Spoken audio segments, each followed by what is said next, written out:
बोले तो रही नहीं कोई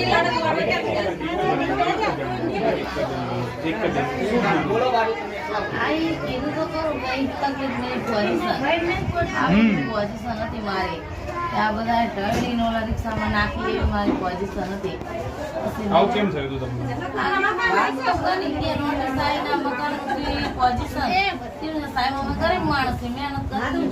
મજૂરી કરીને માંડ ઢબી ઢબી નારે આવ્યા હોય પછી આવી તકલીફ આવે. ટેન્શન તો રહેવાનું જ છે. છોકરા મોટા મોટા થયા. બીજી કોઈ જગ્યાએ ઘર છે તમારું? બીજી કોઈ જગ્યાએ ઘર જાય નથી.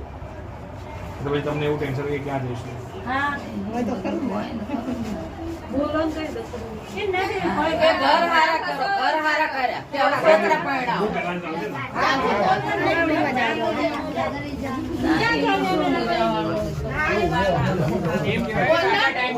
દાખલ કરી નાખ્યા તો કેવાનું તારે 3-4 દિવસથી દાખલ કરી નાખ્યા કે અમારે આટલું બધું છે એમના મગજની પહેલાથી જ પ્રોબ્લેમ છે.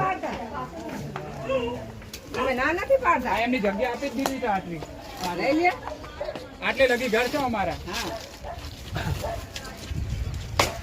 તમને હું જે બતાવી રહ્યો છું અત્યારે કે જે બળિયાદેવ નગર જે પાસે જે તળાવનું રીડેવલપમેન્ટ કહેવાય રહ્યું છે એ આ તળાવ છે કે આ તળાવના રીડેવલપમેન્ટ માટે આશરે 110 મકાનો તોડવાની નોટિસો આપી છે.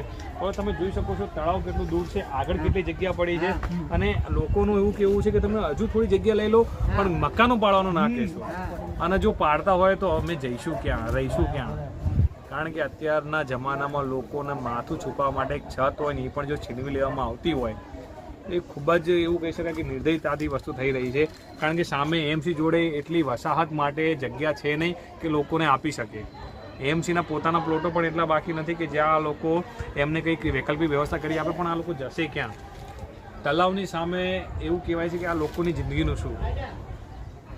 પુરાણ પૂરી કેળું રહી